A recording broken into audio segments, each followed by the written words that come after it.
Esse gráfico aqui eu gosto muito de trazer para vocês, que é o gap produtivo, onde eu pego os valores em azul, são a produtividade média por estado e nacional, trazida pela Conab, e em verde a produtividade média dos produtores do GETAP. Então a gente vê que existe um gap produtivo, alguns estados com um gap maior, outros com um gap menor, só que todos eles existe um volume a ser preenchido. Então, a ideia do GETAP é compartilhar essas boas práticas e mostrar o que um produtor que chegou ali a patamares de produtividades nas 270 sacas por hectare, o que ele está fazendo diferente do que está com uma média de 180 sacas. Obviamente que cada manejo, cada propriedade, ela tem suas particularidades, então não é a ideia de compartilhar e a pessoa seguir uma receita de bolo, mas sim inspirar e mostrar que é possível sim aumentar esses tetos produtivos e atingir níveis como esses dos produtores do GETAP. Então é bem bacana aqui, trazendo em detalhes apenas a região, o Brasil como um todo. No GETAP verão 2025, a média de todos os produtores auditados ficou ali em 257 sacas por hectare. E o que a Conab traz como média produtividade do Brasil é 109 sacas. Então, a gente quer, ano após ano, diminuir esse gap produtivo e trazer aí tetos produtivos cada vez maiores, com essas práticas que vamos trazer posteriormente. E trazendo antes da gente conversar um pouco sobre quem são os campeões, detalhar um pouco dessa regionalização que a gente falou no começo aqui da apresentação. Definimos não por região, não é Sudeste, não é Centro-Oeste, é uma região definida por nós do GETAP com um agrupamento de estados. Então, para esse primeiro ano, para esse ciclo 25, trouxemos aqui a região Oeste, que engloba o estado do Mato Grosso, Rondônia e a parte norte do Mato Grosso do Sul. A região Sul traz os três estados do Sul, né, Rio Grande do Sul, Santa Catarina e Paraná, junto com São Paulo e a parte sul do Mato Grosso do Sul. A região centro ela engloba Minas Gerais, Goiás e o Distrito Federal, e o que estamos chamando de norte, temos o Maranhão, Piauí, Tocantins, Bahia e o Pará. Então, esse foi o agrupamento de estados que a gente trouxe para mostrar a realidade de cada região do nosso país aqui no Miro Verão. E agora podemos trazer aqui para vocês os nossos primeiros campeões, não é mesmo, Suelen? Muito interessante. Gustavo, nós vamos juntos até as 10 horas da manhã e agora a gente vai ver quem foi o campeão da região norte. Vamos começar no norte do país, vamos conhecer quem foi o grande campeão de produtividade de milho GETAP safra verão 2025, norte do país. Queria que você apresentasse para a gente, acho que o pessoal está ansioso para saber, né, Gustavo? Isso é. O nosso primeiro campeão norte foi o Jamil Sâmara, lá de Passos Bons, no estado do Maranhão. Ele que atingiu uma produtividade aí incrível de 272,7 sacas por hectare. Foi uma inscrição feita pelo pessoal da Corteva, e o Jamil, lá na sua propriedade, ele fez essa semeadura mostrando aí as particularidades de cada região, né? Uma semeadura em 23 de dezembro de 2024. Ele usou o híbrido da Pioneer, o P3808 VYHR. E o que é a ideia aqui hoje, pessoal? É trazer um resumo do que foi o manejo desses produtores. E no final do ano, no nosso evento em conjunto com todos os ganhadores do verão, da safrinha, a gente trazer detalhe de ponta a ponta do que foi esse manejo. Hoje a ideia é trazer um resumo para vocês, que já dá para ter um embasamento legal do que foi o manejo desses produtores. Então, Jamil, na parte de proteção de cultura, ele fez uma aplicação de herbicida, 4 aplicações de inseticida, teve aí a entrada dos biológicos, né, algo que está em pauta já tem alguns anos, mostrando que o produtor do GETAP está preocupado com os biológicos, com 4 aplicações, 3 aplicações de fungicida. Na parte nutricional, no pré-plantio, ele fez uma aplicação de KCl, de MAP, durante o ciclo da cultura, uma aplicação de ureia e 2 aplicações foliares com produtos diversificados, com foco em cobalto, molibdênio, manganês e ferro. O Jamil, ele realizou essa colheita em 13 de maio, então não faz tanto tempo que ele colheu, e chegou nesse resultado aí de 272 sacas por hectare. Nós temos vídeos para trazer, mas no caso do Jamil, por questão de logística, não conseguimos ir ainda na propriedade dele. mas já no começo de julho vamos estar presentes lá junto com o Jamil, com sua equipe, para prestigiar eles. Mas conseguimos tocar agora com as próximas regiões, então parabéns aí para o Jamil, para toda a sua equipe, porque uma produtividade de 270 sacas por hectare não é para qualquer um, né? Isso com um manejo bem robusto aí e bem preciso. Sem dúvida, um salve para o Jamil, de Pastos Bons, no Maranhão. Parabéns, Jamil. Sem dúvida, a equipe vai aí em loco, né, fazer o vídeo para mostrar aí as suas técnicas, mostrar através de vídeos, de imagens, como você tem feito para atingir essa impressionante marca de 272 sacas de milho por hectare. Agora a gente vai apresentar o campeão de produtividade de milho Getap, safra verão 2025, na categoria sequeiro, região central do país. Conta pra gente, Gustavo, quem foi o grande campeão nessa categoria? Sueli, um grande campeão, já veio quebrando um recorde aí do estado. Quando eu vi esse resultado também fiquei muito feliz, que foi o Cláudio Okada, lá de Madre de Deus de Minas, que ele colheu 300 sacas por hectare. É uma produtividade aí excepcional. Ele que foi inscrito pelo pessoal da Bayer, teve uma semeadura aí no dia 2 de outubro de 2024. O híbrido que ele escolheu, que foi posicionado lá, foi o Agroeste 1955 Pro 4, trazendo um pouco do que foi a sua proteção de culturas, uma aplicação de herbicida, 7 aplicações de inseticidas, também a entrada do biológico, com 2 aplicações de biológico e 4 aplicações de fungicida. Na parte nutricional, ele fez uma aplicação pré-plantio de KCl e ureia. Depois, durante o ciclo da sua cultura, ele fez uma aplicação de MAP, 3 aplicações de uma ureia complexada e 8 aplicações foliares com produtos diversificados, focando em manganês, magnésio, molibdênio, zinco, boro e enxofre. Fez a colheita ali em 20 de fevereiro, chegou nesse resultado aí de 300 sacas por hectare, um resultado excepcional. E fica aí os nossos parabéns para o Cláudio Okada, para sua irmã Yumi, toda a sua equipe, que chegou nesse resultado aí impressionante, quebrando o recorde do estado. E fiz uma visita ao Cláudio recentemente, foi bem bacana, eles receberam a gente muito bem. E a gente tem aí um vídeo para mostrar para vocês um pouco o resumo de como que foi essa ida até Madre de Deus.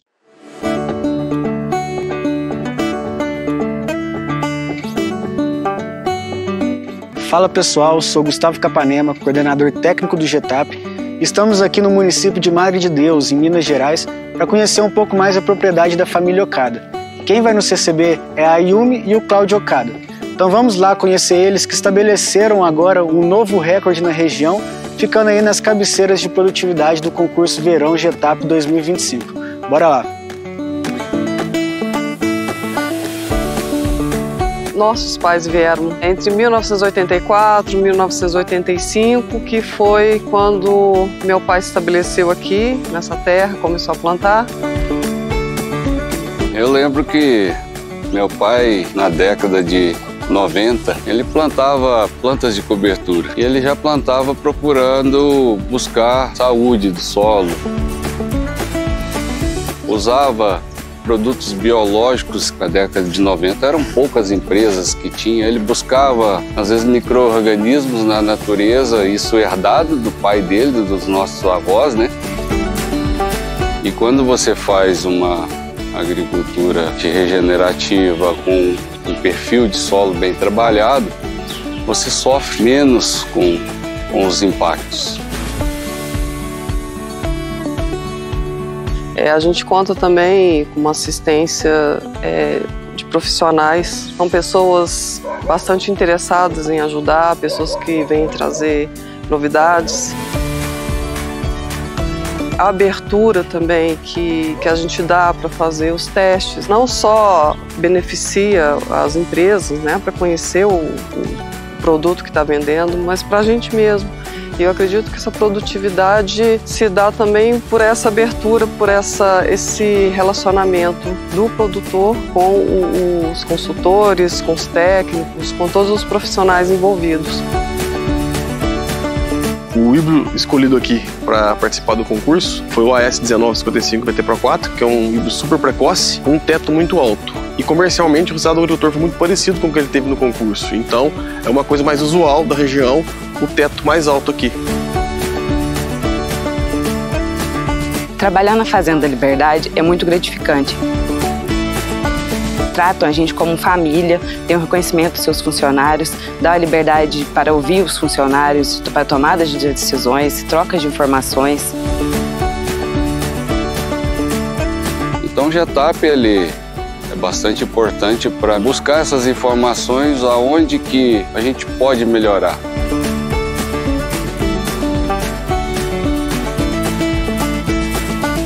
O mérito é de todos. A equipe, ela bem formada, ela é importante. Tem as pessoas que estão aí nos bastidores aí que fazem a diferença.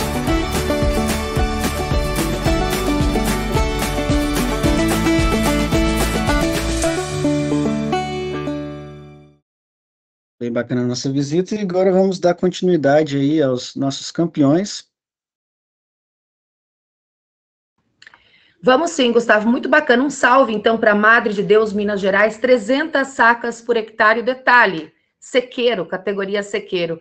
Nos impressiona muito. Um abraço para o Cláudio, para a Yumi, parabéns aí por essa produtividade humanizada. E o que me chama muito a atenção sempre, Anderson, Gustavo, todo mundo que está com a gente, é que sempre por trás de grandes produtividades a gente tem um investimento muito pesado em tecnologia, né, em pesquisa. Parabéns mesmo. Por esse resultado de 300 sacas por hectare. Agora a gente vai para outra categoria, a gente continua no centro do país, só que agora centro irrigado. Quem será que foi o grande campeão ou campeã dessa categoria lá no centro, categoria irrigado, Gustavo? Isso aí, Suelen, mantendo na mesma região, agora passando para o irrigado, o grande campeão foi o Alexandre Valim, ele que é de Três Corações, foi uma área inscrita pela Bayer, e colheu aí suas 264 sacas por hectare, um excelente resultado, uma lavoura muito bem conduzida, uma propriedade espetacular, que eu tive o prazer também de estar lá, de ser recebido pelo Alexandre e pela sua equipe. Eles que semearam essa lavoura no dia 12 de setembro de 2024, teve a irrigação no processo inicial, né, para antecipar as chuvas, e com esse plantio aí nas primeiras semanas de setembro. O híbrido escolhido também foi o Agroeste 1955 Pro 4, e o seu manejo de proteção, 2 aplicações de herbicida, 7 aplicações de inseticida, também uma aplicação de biológico, 6 aplicações de fungicida. Sua parte de nutrição foi o KCL no pré-plantio, depois no decorrer da lavoura, uma aplicação de MAP, uma aplicação de ureia e 2 aplicações foliares com foco em aminoácidos e diversos micronutrientes, aí um complexo de micronutrientes para suprir essa demanda da planta. A colheita foi em 6 de fevereiro e é interessante reforçar que não só do Alexandre, mas de todos os produtores que visitamos e que conversamos, todos eles dizem que esse é o manejo padrão da fazenda. Não foi nada feito preparado para o GETAP, é a realidade de sua lavoura, e ficaram com os resultados auditados pelo GETAP e as médias dos seus talhões, produtividades muito próximas. Então, mostra bem a realidade do que é o dia a dia desses produtores. E do Alexandre também temos aí um vídeo da visita que eu fiz lá no início do mês. Vamos conferir juntos aí.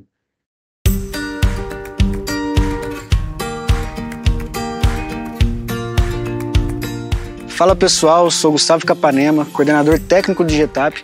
Hoje estamos aqui em Três Corações, Minas Gerais, para conversar um pouco com o Alexandre Valim, produtor que há 30 anos conduz essa lavoura e está entre as maiores produtividades da região centro no concurso GETAP Verão 2025.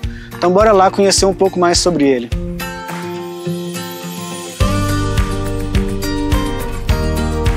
Essa área do milho aqui, que foi pro GETAP, ela é uma área que a gente trabalha no pivô, e esse milho a gente trabalha com ele numa terra boa, de boa qualidade, para atingir altas produtividades, né?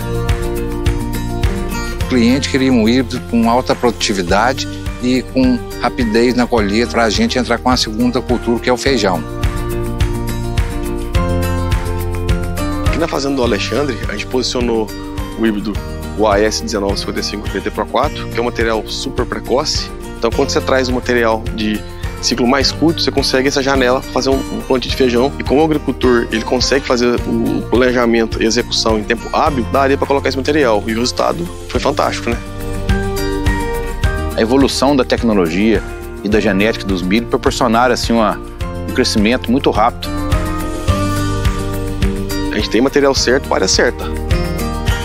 E quando você consegue acertar isso, é imbatível. A gente gera relatórios, né, das visitas, vai mandando para o produtor e também para ter um acompanhamento. Chegamos em tal produtividade, mas por quê? Por conta de todo o ciclo da cultura, né, todo o manejo que foi feito nela. A gente tem uns parceiros hoje aí da Geagro e do Agroeste aí, e que acompanha do dia a dia da lavoura aí, e para a gente trocar as ideias, né? Não só produtividade, mas economicamente também, né? Falando. Satisfação para a gente como consultor, que fez a recomendação certa, fez o manejo certo e o sucesso foi na colheita, uma grande produtividade.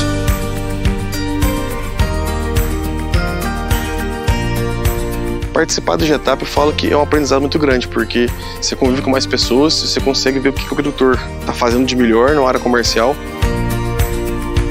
Eu acompanhei a colheita do GETAP, ver que o produtor e que a área chegou ao final, né, de uma competição, assim, é muito gratificante para mim também.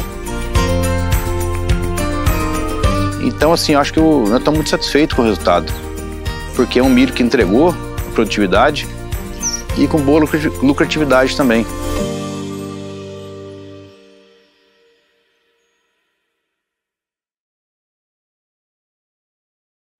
Muito legal.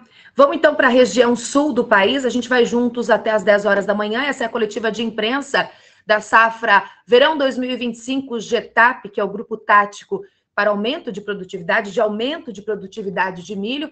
Agora sim a gente vai conhecer os campeões da região sul, começando pela categoria sequeiro. Gustavo, nós temos esse ganhador da categoria sequeiro na região sul do país? Conta pra gente. Isso aí, Suelen, é um produtor, um grupo, né, uma família aí que estabeleceu um novo recorde de produtividade para a região, para o Brasil, na categoria sequeiro, milho verão, que foi o pessoal do Ernest Miller Agrícola. Mais um ano presente no GETAP, ano passado estiveram também no ranking, e esse ano aí está na ponta do concurso com 330,9 sacas por hectare, recorde nacional, uma área aí que foi inscrita pelo pessoal da Corteva. Eles que semearam esse milho no dia 5 de setembro de 2024. A escolha do híbrido foi por um híbrido da Pioneer, o 1972 VYHR. E na parte de proteção de culturas, durante o ciclo, 3 aplicações de herbicida, 12 aplicações de inseticida, 4 aplicações de fungicida. Parte nutricional aí bem robusta, bem trabalhada, um formulado 5-26-26 com um complexo de micronutrientes já no plantio, 2 aplicações de ureia, uma aplicação de sulfato de amônio, mostrando aí a grande preocupação com o nitrogênio na lavoura do milho, uma aplicação de um fixador foliar de nitrogênio e 5 aplicações foliares aí com foco em cobalto, molibdênio, boro, magnésio e manganês, mostrando aí todos os produtores do GETAP com a preocupação com os micronutrientes, mostrando que eles reconhecem a importância de todos os nutrientes dentro da cadeia do milho. A colheita foi feita ali em 12 de fevereiro de 2025, desse ano, e mostrando que é um trabalho contínuo, né? Não é um lapso de altos tetos produtivos, segundo ano aí consecutivo nas cabeças de produtividade de milho no Brasil, e aí em primeiro lugar com um novo recorde nacional para a categoria sequeiro, com 330,9 sacas por hectare, um resultado impressionante, que a gente ficou muito feliz quando viu, e mostra um trabalho bem feito aí do pessoal do Ernest Miller Agrícola. Temos também um vídeo da visita que foi feita lá. Quem recebeu a gente no dia foi o Carl Miller, um dos irmãos, e vamos conferir juntos aí como é que foi essa visita.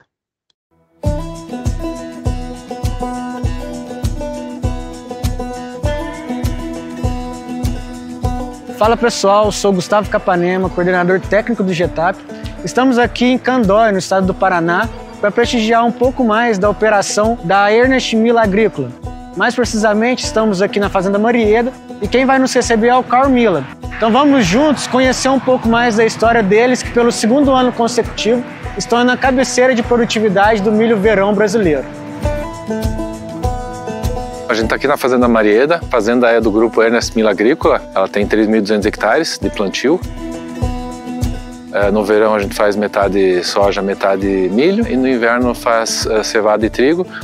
O pai começou na agricultura quando ele veio para o Brasil. Ele veio da Europa como refugiado de guerra, né? E ele começou na agricultura nessa época. Então a gente tem aí 70 anos, aí, praticamente 75 anos de agricultura, de história da agricultura.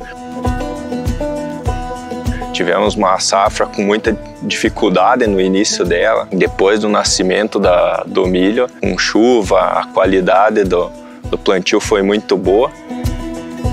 Que a região é conhecida como uma região com altos tetos produtivos, tanto em milho quanto em soja, que a gente aqui tinha produtividades aí há 25 anos atrás de 12 mil quilos por hectare, e hoje a gente acompanha talhões aí com acima de 19 mil quilos por hectare. A gente acredita que a produtividade é o ponto mais importante da sustentabilidade de uma fazenda, de uma empresa agrícola, né? E as empresas têm trazido uma genética cada vez com um potencial mais alto. Então é uma parceria total, não adianta, né? Assim como uma semente não consegue produzir em campo infértil, né? Um campo fértil sem uma semente apropriada, sem uma genética apropriada, também não funciona, né? Fomos agraciados no GETAP com o recorde nacional de sequeiro. Isso mostra todo o trabalho que a empresa vem fazendo em todo esse tempo de mundo e de Brasil, investindo em genética para trazer materiais adaptados para cada região. A gente seleciona os híbridos da Pioneer, né, que se encaixam no sistema de produção da propriedade. Sem essa parceria não existe alta produtividade, não existe sustentabilidade e longevidade no campo, né? Então esses níveis de produtividade, eles foram atingidos, né? Foram recordes. A gente como pessoa ou como profissional está se desafiando a cada ano que passa para conseguir altos tetos produtivos. A terra é o bem mais importante que a gente tem, né? Então a gente tem que fazer ela produzir o máximo possível por mais tempo possível também. Se você cuidar dela, investir nela, conservar, fazer tudo que deve ser feito, né?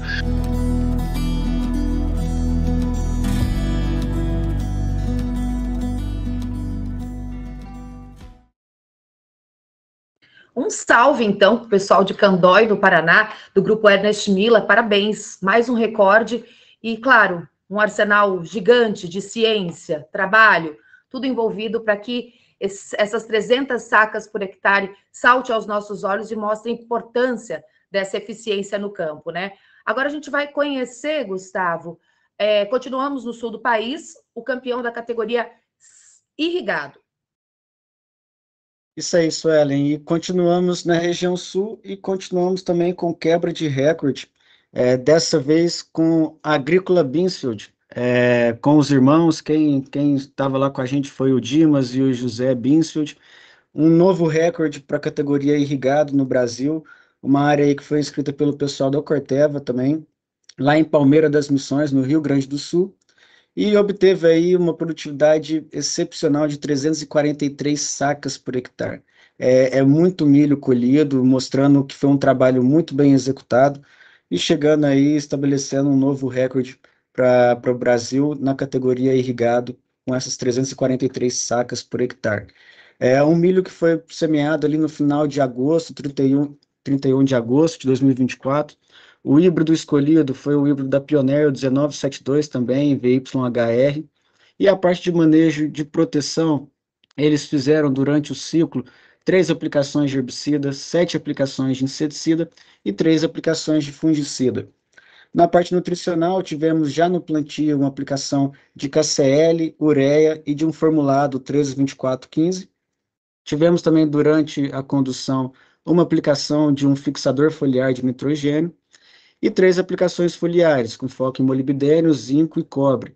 Mais uma vez aí, pegando todos os manejos, todos preocupados com a nutrição, com a proteção, porque você suprir a demanda nutricional da planta e você não proteger ela para que ela possa conduzir de maneira eficiente e chegar nesses resultados, de nada adianta, né? Então é um trabalho conjunto, com investimento, com boas práticas, chegando aí com a colheita em 30 de janeiro, com essas 343 sacas por hectare.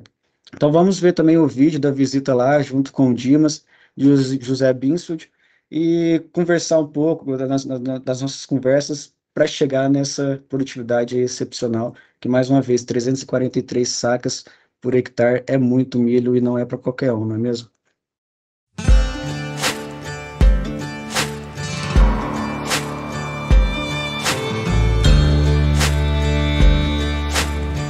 Fala pessoal, sou Gustavo Capanema, coordenador técnico do GETAP, e hoje estamos aqui em Palmeira das Missões, no estado do Rio Grande do Sul, para conhecer um pouco a propriedade da Agrícola Binsfeld. Hoje quem vai receber a gente é o Dimas e o José Binsfeld. Então venham com a gente conferir um pouco mais o trabalho dessa família. Nasci e me criei aqui na propriedade com meus pais e meus irmãos. A gente tem uma área muito boa de irrigação, a gente tem em torno de 40% da nossa área hoje, a gente tem ela irrigada com pivôs centrais.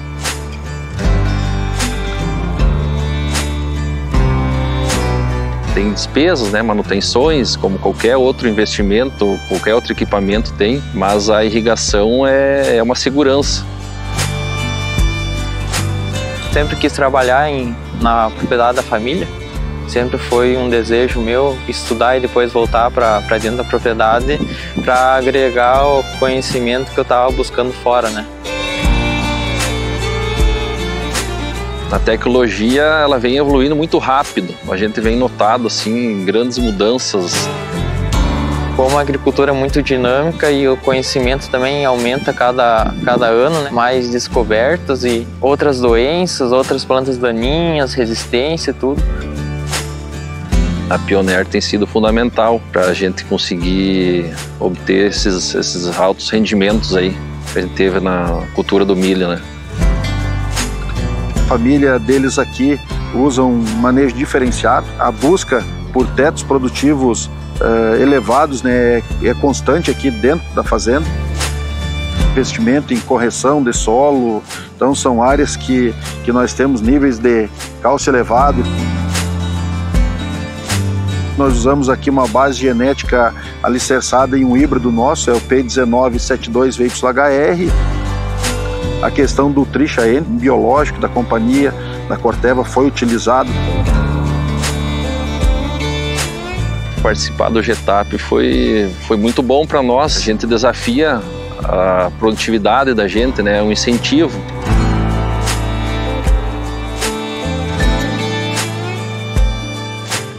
É um recorde aqui para a região, um número alcançado.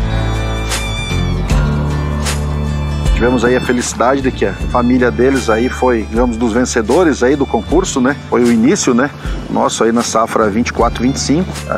Vamos buscar sempre crescer junto com eles, com a região como um todo, com outros produtores.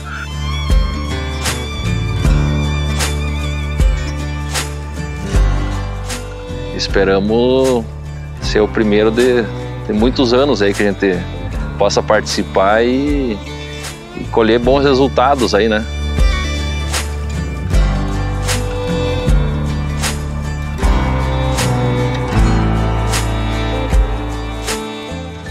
Um grande salve, então, para Palmeira das Missões, Rio Grande do Sul. Dimas e José, parabéns pelos resultados. Eu queria ir para o Anderson, antes da gente abrir para as perguntas dos meus colegas jornalistas. Queria aproveitar, a gente tem até às 10 horas, temos agenda aqui do Anderson e do Gustavo para responder as dúvidas dos colegas, mas antes, Anderson, toda vez que eu faço o GETAP, eu me surpreendo com os resultados.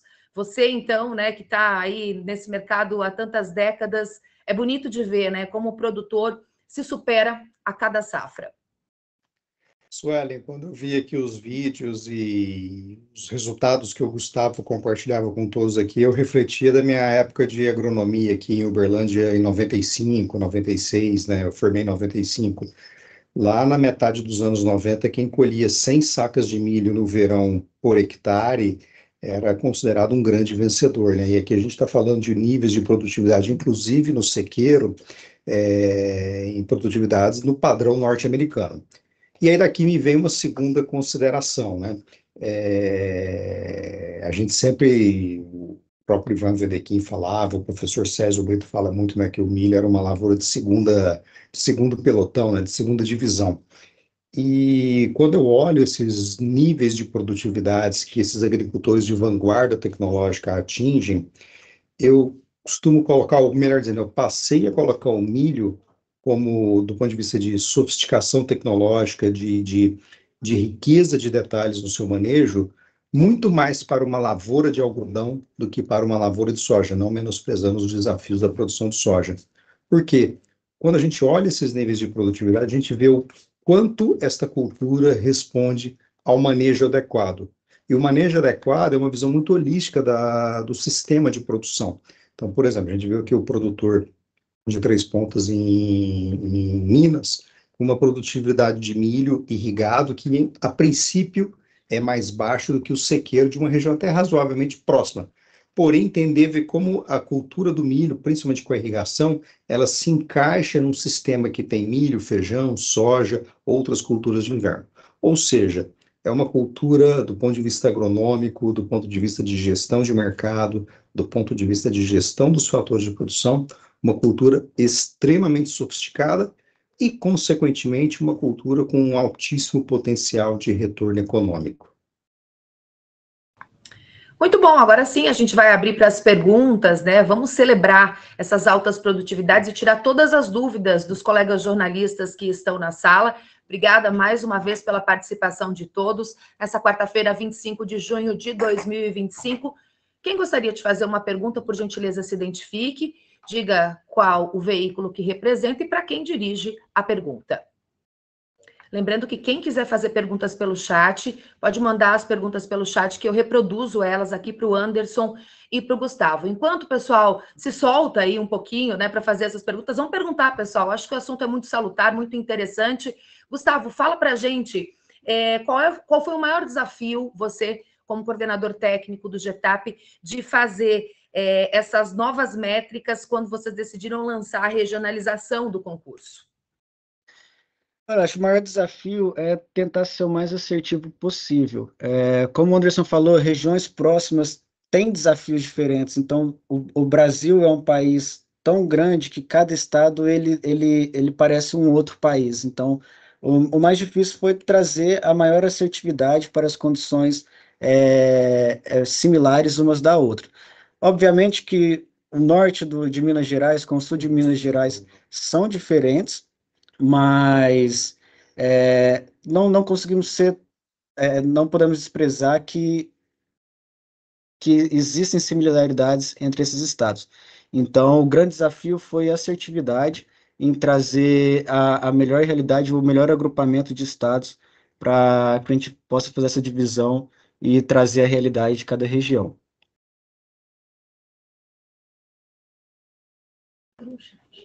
A gente tem perguntas chegando no chat, vamos mandando, pessoal, vamos participando. Essa pergunta chegou para o Anderson, o Bruno Santos, da Rural Press. Obrigada pela sua participação aqui nessa coletiva com a gente. Bruno, lhe pergunta o seguinte: como o concurso do Fórum GETAP pode influenciar a adoção de boas práticas e a elevação da produtividade média nacional, que ainda é significativamente inferior aos resultados dos vencedores? Poderia comentar isso, Anderson Galvão? Bruno, acho que a principal missão, o principal propósito do GETAP é exatamente divulgar, compartilhar com um público muito maior as práticas, as tecnologias que esses agricultores de vanguarda tecnológica, de vanguarda de produtividade adotam e que essas práticas, por sua vez, se transformam, se traduzem em resultados bastante expressivos. Esse é o principal propósito do GETAP: comunicar, divulgar e alastrar essa prática, esse manejo que permite esses níveis de produtividade. Por quê? Muito bem colocado. Quando eu comparo com as médias nacionais que a Conab e outros órgãos públicos, as secretarias estaduais de agricultura divulgam, a gente vê que o teto produtivo do milho no Brasil, ele ainda está possível de grande crescimento. Agora, porém, a gente não pode desconsiderar que, inclusive, esse já é objeto que, como CELA, a gente já teve discussões lá no próprio Ministério da Agricultura, que as estatísticas de milho no Brasil, as estatísticas oficiais, elas trazem consigo uma falha metodológica que ela considera toda a área que foi cultivada com milho, inclusive aquele milho que não vira grão, que é o milho que vira silagem. Então, muitas vezes, a gente entende e defende que as médias estaduais ou as médias oficiais divulgadas de produtividade de milho no Brasil, elas estão descasadas da realidade por trazer essa falha conceitual no seu cálculo. A produtividade de milho no Brasil, na prática, ela é muito maior porque a gente tem uma área expressiva de milho, sobretudo no verão, que é um milho plantado semente, mas ele não vira grão, ele vira silagem, ele vira milho doce, ele vira outros produtos que em última instância não vira grão, mas deixou sim, acabou sim sendo plantado. Mas no final o ponto é esse, o propósito do GETAP é exatamente comunicar, divulgar práticas de manejo vencedoras Brasil afora. Obrigada, Anderson. Antes de eu replicar as próximas perguntas que estão chegando aqui no chat dos jornalistas, dos meus colegas jornalistas, eu queria perguntar para o Gustavo, ele que vai em loco, né? Ele que participa aí de todas as missões no campo do GETAP, me chamou a atenção que um produtor falou em um vídeo que ele não se prepara para o GETAP, que esse é realmente o modus operandi dele dentro da fazenda. Mesmo a gente sabendo que o produtor brasileiro é muito eficiente, muito antenado com tecnologia, você já percebe, Gustavo, uma influência do concurso, do GETAP, que está aí há alguns anos fazendo essas métricas no campo, na vontade do produtor querer se superar? Você percebe que o GETAP está dando aí um empurrãozinho cada vez maior para o produtor chegar a recordes? Isso, a gente vê que está sendo uma prática muito comum, isso de não necessariamente se preparar para o GETAP, né? É porque não importa você ganhar um concurso se você não fecha as contas. Então, isso foi uma conversa bem recorrente com os produtores nas visitas que a gente fez. É legal você ter um teto produtivo legal, só que o mais importante é pagar as contas. Então, isso a gente está vendo que está sendo frequente com os produtores do GETAP. O que a gente gosta muito quando acontece é situações onde o produtor ele faz uma aplicação a mais, ou seja de fungicida ou alguns pontos de nitrogênio a mais, coloca na ponta da caneta e ele vê que isso é possível se expandir para a lavoura como um todo, porque foi pago. Então, a gente tem sempre uma análise junto com os produtores, uma análise financeira da saúde econômica do talhão, e todos eles se pagam, e é legal quando a gente vê que de um certo teste ele conseguiu ver que é possível expandir para a fazenda como um todo. Então a gente vê o GETAP como uma ferramenta para puxar, para fazer testes de manejo, população um pouco acima, e no final colher o resultado, né, um resultado auditado, e ver que foi viável ou não, e seguir expandir para toda a sua propriedade. Eu acho que isso aí é a grande vantagem e a gente fica muito feliz quando vê isso acontecendo. E tem dado certo, né, Gustavo? Tem dado muito certo. A Thaís pergunta o seguinte: o Rio Grande do Sul é um estado com déficit de milho. Qual o desafio para elevar a média no estado? Se possível, fazer a comparação com a média histórica no estado versus vencedor do milho irrigado. Anderson. Thaís, até fazendo um retrospecto do próprio surgimento do GETAP, lá em 2020, nós aqui na CELS, nós fizemos um estudo de longo prazo sobre as mudanças estruturais na demanda de milho do Brasil. E lá em 2020, a gente apontava que, primeiro, a China ia crescer a importação para atender mercado interno, e recentemente até mesmo sorgo, a China fez acordo fitossanitário para passar a importar sorgo brasileiro. Então, o que a gente entendia? Que se o Brasil não passasse por um choque de produtividade, em algum momento entre 2020 e 2030, a gente passaria a ter problemas de disponibilidade, de oferta de milho no mercado interno. Porém, aqui eu estou falando de Brasil.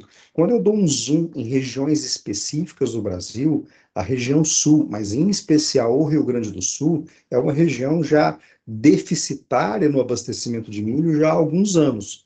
E uma região que a produção de proteína animal na avicultura, na suinocultura e na produção de pecuária leiteira, ela é bastante estruturada, consolidada, e essa produção de proteína animal ela não vai retroceder, ela não vai voltar para trás.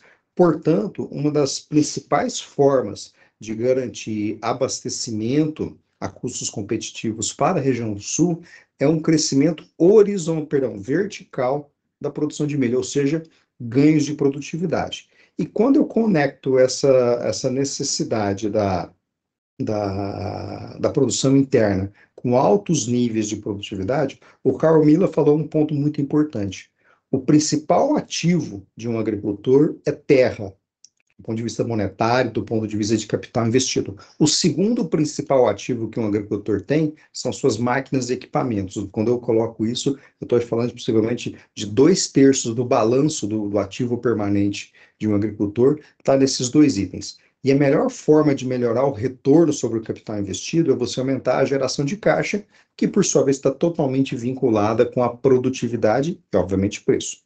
Análises preliminares dos números do JATAP Verão 25 para esses níveis de produtividade, para esses níveis de investimento, seja na nutrição e fisiologia, seja na genética e seja na proteção de cultivos, as análises preliminares nossas apontam que esses agricultores da vanguarda tecnológica, da vanguarda produtiva, são agricultores que estão em níveis de margem EBITDA próximo de 25% a 30%, que, comparado com um cenário de margens mais exprimidas nesse ano, são níveis muito diferenciados, são níveis muito acima de retorno de margem, de retorno sobre o capital investido, do que as médias nacionais.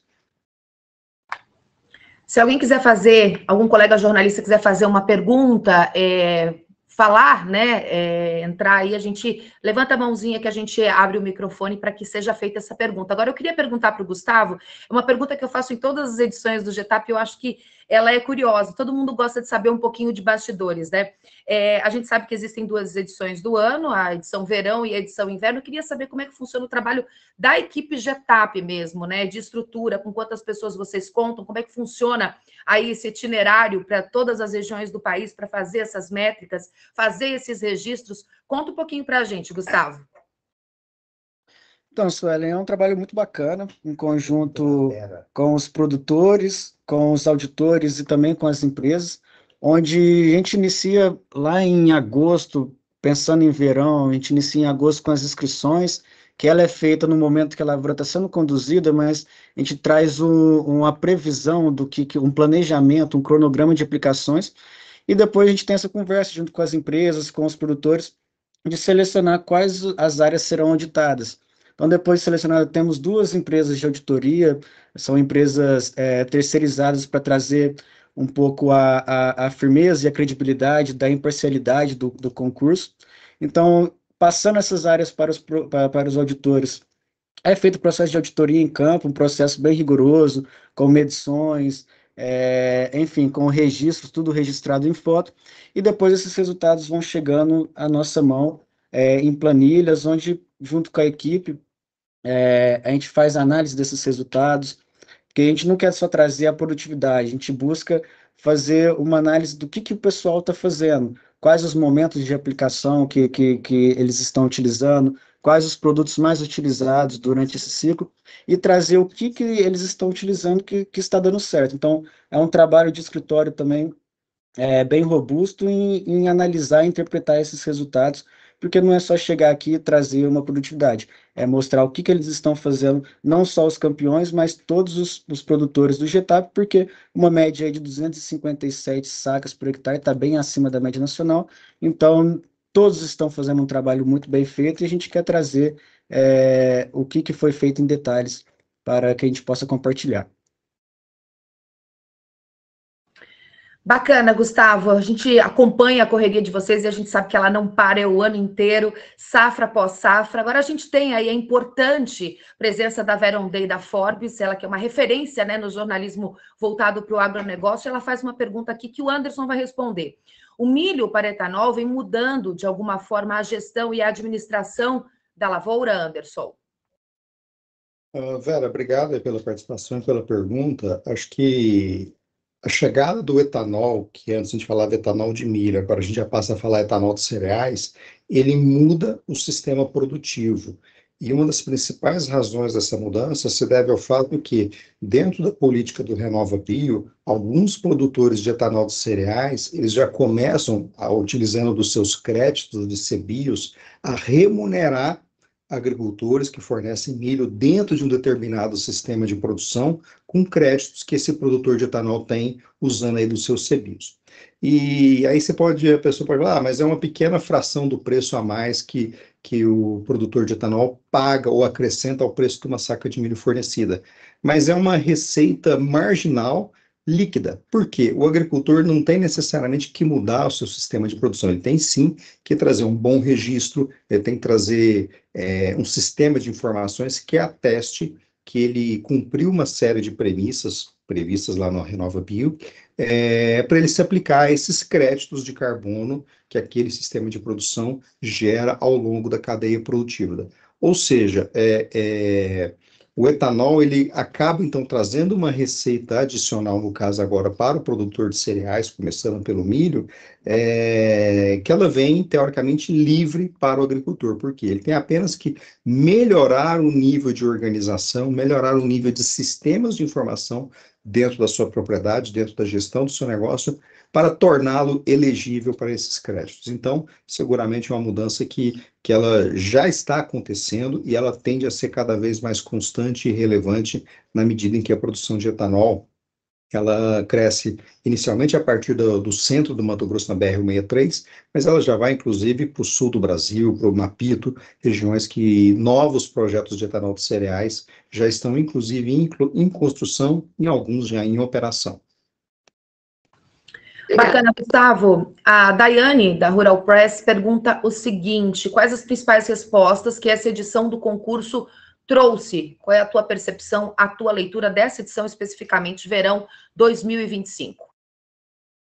A minha leitura é que um manejo bem feito, um manejo robusto, em conjunto com condições climáticas,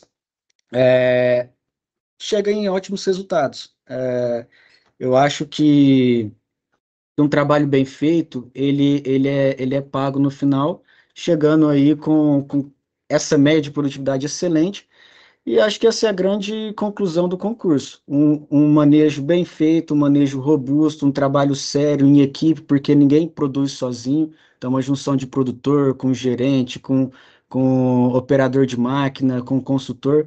Então, quando o produtor ele está preparado, ele consegue colher bons resultados, e isso aqui foi comprovado, né? Uma safra cheia de quebras de recordes, com média de produtividade bem acima do que vem sendo trago pela Conab. Então, é esse o resultado desse concurso, dessa safra. Um trabalho bem feito traz excelentes resultados. O Gustavo falou antes, né, sobre a preocupação do produtor em fechar as contas, em ser produtivo, altamente produtivo, mas fechar as contas, né, que eu acho que isso é uma das importâncias aí dentro da atividade. A Thaís pergunta, e eu vou direcionar para o Anderson, sobre essa questão de fechar as contas, né?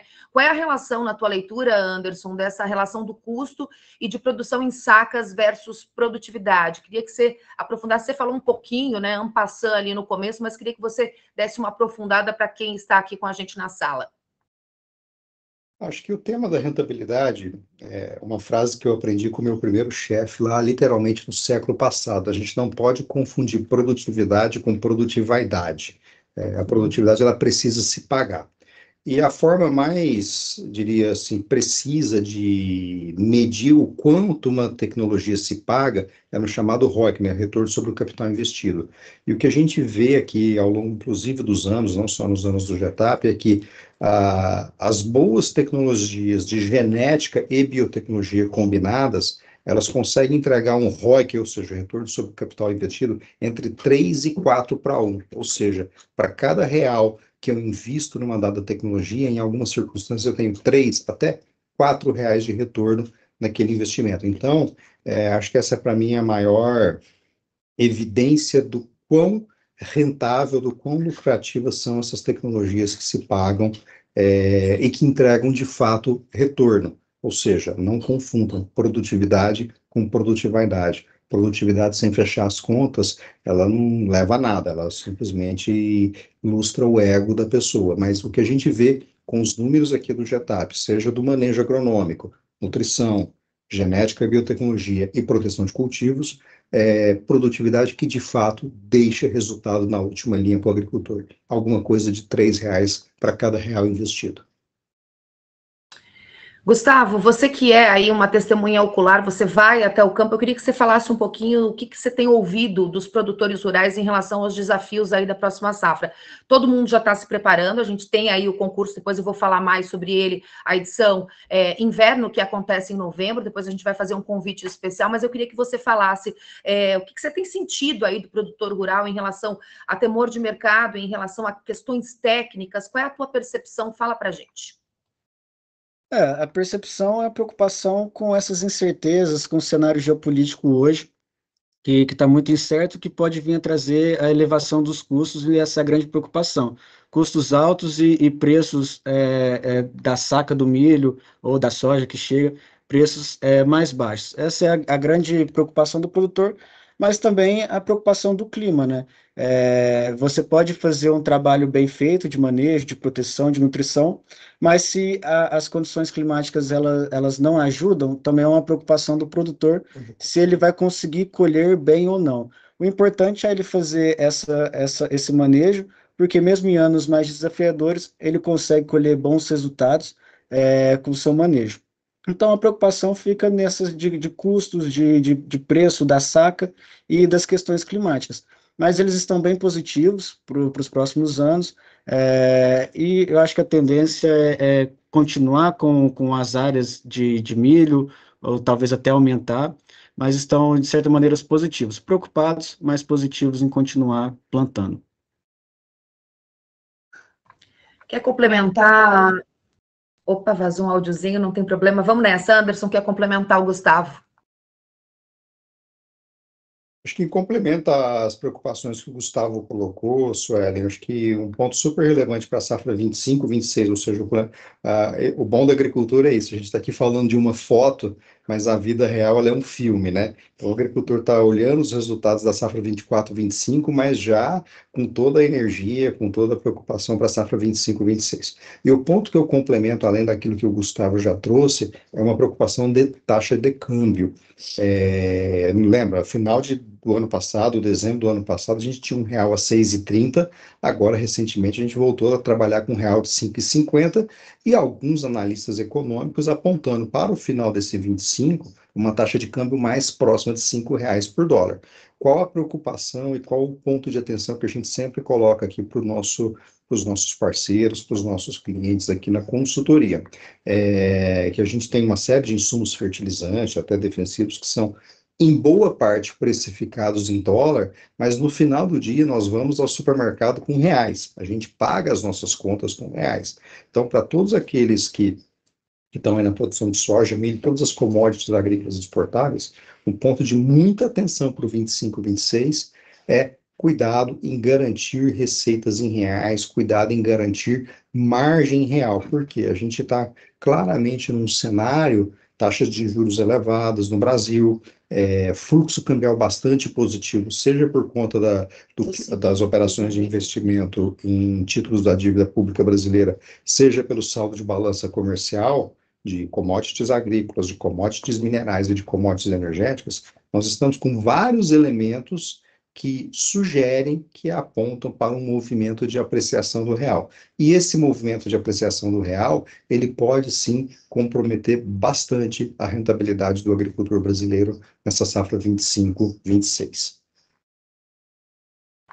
Obrigada, Anderson. Daqui a pouco eu tenho uma pergunta para fazer, porque eu quero perguntar de cenário internacional. Impossível, né? Nesse mundo que a gente está vivendo hoje, e muda a cada minuto, né? Impressionante a volatilidade das mudanças e a rapidez, né? Um anúncio nos Estados Unidos, um anúncio sobre a guerra, né? O conflito entre o Oriente Médio, né? Enfim.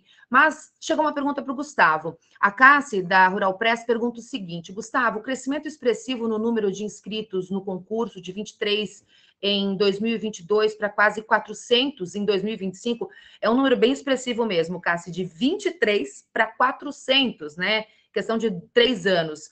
Reflete uma mudança de mentalidade no campo com o uso de tecnologias em busca de altas produtividades. Conta para Cassi e para todos os colegas e todo mundo que está aí nessa transmissão, nessa coletiva de imprensa verão 2025. Com certeza, eu acho que tem muita relação, porque à medida que o concurso ele vai ganhando visibilidade, o produtor ele consegue ver o valor em se desafiar. Eu acho que tem um grande propósito no GETAP do produtor se desafiar, dele fazer o seu manejo e ver até onde eu posso chegar. Então, essa visibilidade e o interesse do produtor em buscar tetos produtivos mais altos, em fazer um investimento bem feito em novas tecnologias, um investimento no manejo robusto, eu acho que está muito bem relacionado com essa crescente tão significativa do primeiro ano para esse. E no final, o produtor ele quer ter atestado, ele quer ter lá o seu certificado com sua produtividade e saber, olha, valeu a pena no final a minha lavoura, com todos os desafios, com todo o manejo, todo o ciclo, todos os desafios desse ciclo, as noites sem dormir, preocupado com a aplicação, se vai chover ou não, no final ele ter essa produtividade auditada e atestada e ele ficar satisfeito com seus resultados, eu acho que tem muita relação a isso. Não é só ganhar, se desafiar e buscar cada vez mais aumentar a sua produtividade, porque o importante é dentro da porteira, você está satisfeito com o seu resultado, mas tem muita relação com essa crescente aí no número de participantes.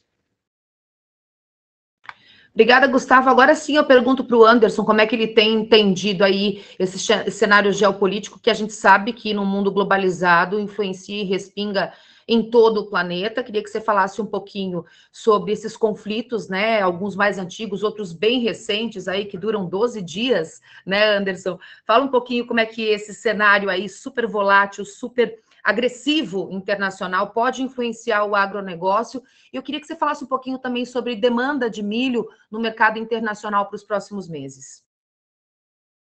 Suelen, o tema da geopolítica, ou da geopolítica agrícola, ele sempre esteve presente na pauta do GETAP, né? Tanto que 2 anos atrás, no evento lá em Dayatuba, a gente até convidou o professor Roque para vir falar de geopolítica lá para os participantes. Muito bem, qual que é o contexto atual, né? A gente vê um contexto com uma nova administração Trump nos Estados Unidos, a gente vê um contexto da China consolidando ou ocupando, de fato, uma posição de destaque na geopolítica global, coisa que, historicamente, a China sempre teve, exceção, talvez, uma boa parte do século XIX. Então, essas mudanças da ordem geopolítica, elas naturalmente exigem e pedem que a agricultura brasileira se posicione. Por quê? Se a gente voltar no passado, até meados da década de 70, o Brasil era um importador líquido de alimentos. Um choque de tecnologia que começou com o Embrapa, isso se desenrolou aí a partir da segunda metade dos anos 70, o Brasil se torna uma potência agroexportadora. E sendo potência agroexportadora, hoje a agricultura brasileira é totalmente vinculada e conectada com os mercados globais. O mês passado eu estive na China, inclusive apresentando a prévia de uma análise de um estudo que nós estamos fazendo sobre a integração econômica da agricultura brasileira com a agricultura chinesa. E todo mundo já ouviu falar que o Brasil exporta 70% da soja para a China, 30 e tantos por cento do algodão, proteína animal crescendo bastante, principalmente o surto de febre suína africana lá em 2018-19. Mas a gente não se dá conta que a gente já importa praticamente 50% do defensivo da China, 15% do fertilizante da China, 12% de máquinas e equipamentos que o Brasil importa para a agricultura já são chineses. E um detalhe, a gente é o maior comprador de óleo diesel da Rússia. Então, veja, 40% da ureia que vem para o Brasil vem do Irã.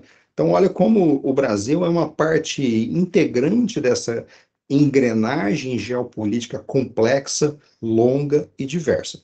Então, isso traz sempre a necessidade de que o setor agrícola brasileiro esteja sempre muito atento para esses desdobramentos da geopolítica global e o que isso traz de riscos, ameaças e oportunidades para o setor agrícola brasileiro. Então, esse é o grande quadro geral. Então, quando eu pego, por exemplo, a guerra tarifária que foi iniciada agora nesse mandato do Trump, ela traz, sim, desafios muito grandes para o Brasil, porque a China hoje é o principal comprador, é o principal parceiro comercial do Brasil. E o Brasil tem uma situação curiosa. A gente tem déficit de balança comercial com os Estados Unidos, e por isso a gente nem chamou tanta atenção da guerra tarifária com os Estados Unidos, e a gente tem superávit de balança comercial com a China. Poucos países no mundo têm superávit de balança comercial com a China, e o Brasil tem, porque a gente exporta muita commodity agrícola, mineral e energético. O Brasil exporta petróleo para a China. Então, acho que esse é o pano de fundo da geopolítica, que ele é parte assim, inerente do dia a dia e que molda o comportamento do mercado agrícola brasileiro.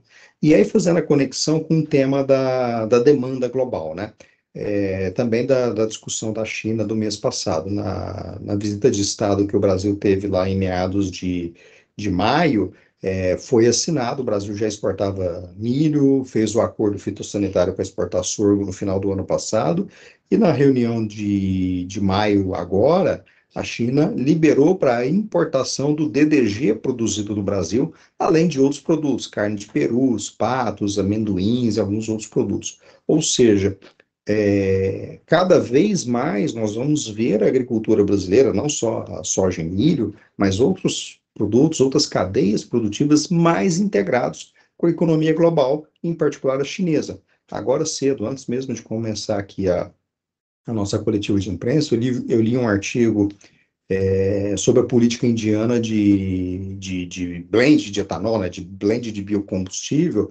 A Índia tem que chegar a 20% de mistura de biocombustível nos combustíveis fósseis, e no caso do etanol, a Índia vai para o caminho do etanol de cereais, em particular milho. Então, ou a Índia vai aumentar substancialmente a produção doméstica de milho, e se a Índia aumentar a produção doméstica de milho, ela necessariamente vai reduzir a produção de soja, que conecta com o Brasil na exportação de óleo de soja para a Índia.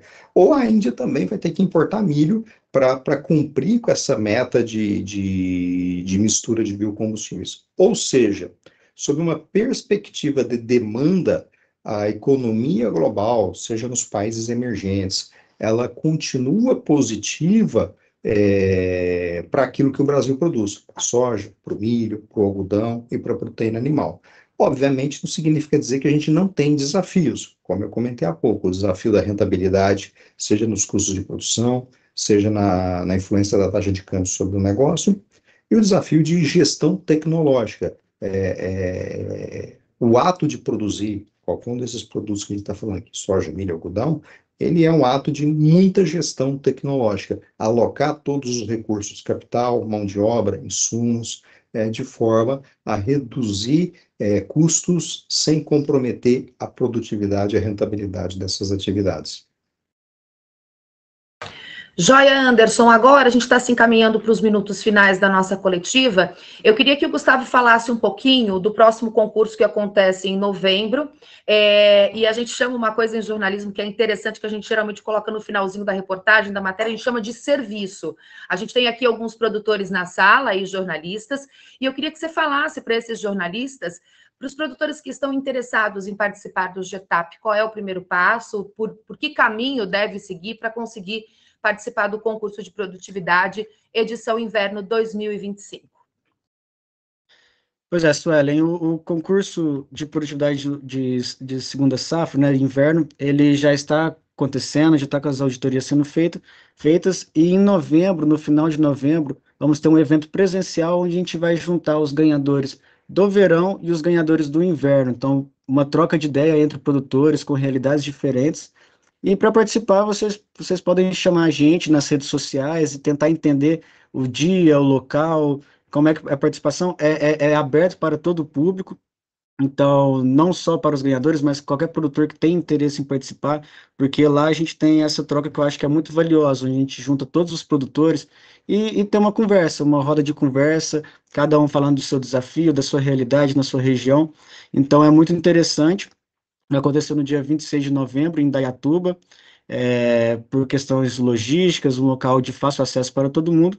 E fica o nosso convite aí, que lá sim vamos passar o manejo do dia que foi semeado até o dia de colheita, tudo que foi feito nesse meio, quais os produtos, quais as doses, e depois uma troca de ideia entre os produtores e as pessoas técnicas que estarão lá presentes. Então é bem bacana, fica o convite aí para essa próxima edição. Joia, Gustavo. Os jornalistas que quiserem saber mais detalhes sobre o GETAP, né, e como é que funciona toda essa questão de inscrições para dar esse serviço para o produtor, o site é getap.agr.br. Agora eu queria convidar os colegas e os produtores que nos assistem a assistir um vídeo que o pessoal do GETAP organizou e produziu, que fala um pouquinho mais sobre o concurso e sobre todo o universo, né, o cosmos que envolve aí o GETAP, que está aí na estrada há bastante tempo, celebrando a cultura do milho e impulsionando a produtividade do setor.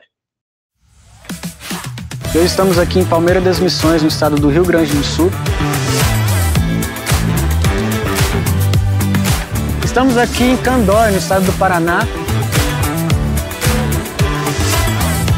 Hoje estamos aqui em Três Corações, Minas Gerais. Estamos aqui no município de Madre de Deus, em Minas Gerais.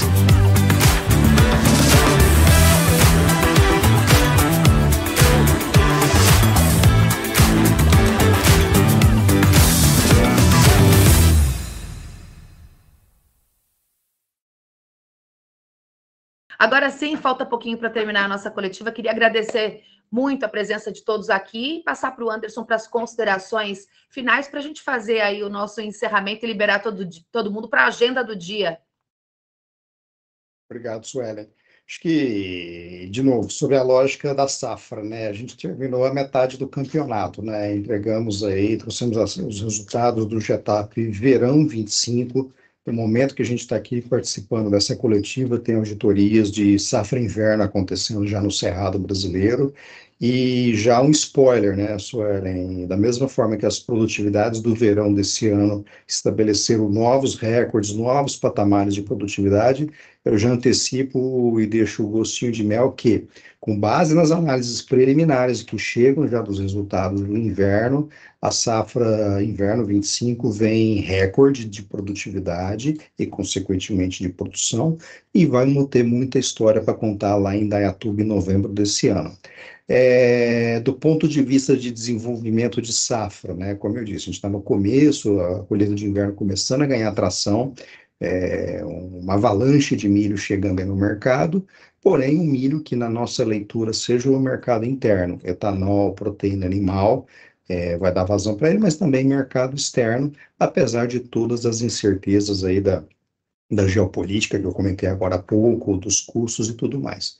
Ou seja, a agricultura brasileira ela vai caminhando um ano após um ano, preocupações aí com rentabilidade, preocupações agora com o plano safra, que mais cedo ou mais tarde vai ser divulgado, todas as incertezas que fazem parte da vida do agricultor. E qual é a forma mais adequada, mais recomendada de lidar com incerteza?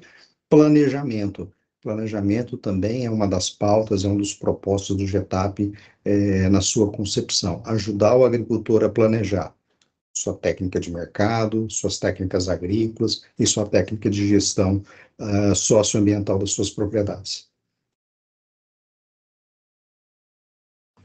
Obrigada, Anderson Galvão, ele que é CEO da Céleres e idealizador do GETAP. Agora são 9h52, chegamos ao fim da nossa coletiva de imprensa. Queria agradecer a presença de cada um de vocês, jornalistas, parceiros e produtores que acompanham o GETAP e também o GETAP, pela confiança em conduzir essa coletiva. Parabéns mais uma vez aos grandes campeões, que as suas histórias sigam inspirando produtores de todo o Brasil. Muito obrigada. Até a próxima edição do concurso de produtividade GETAP, 26 de novembro. Anota na sua agenda aí em Indaiatuba. Até lá.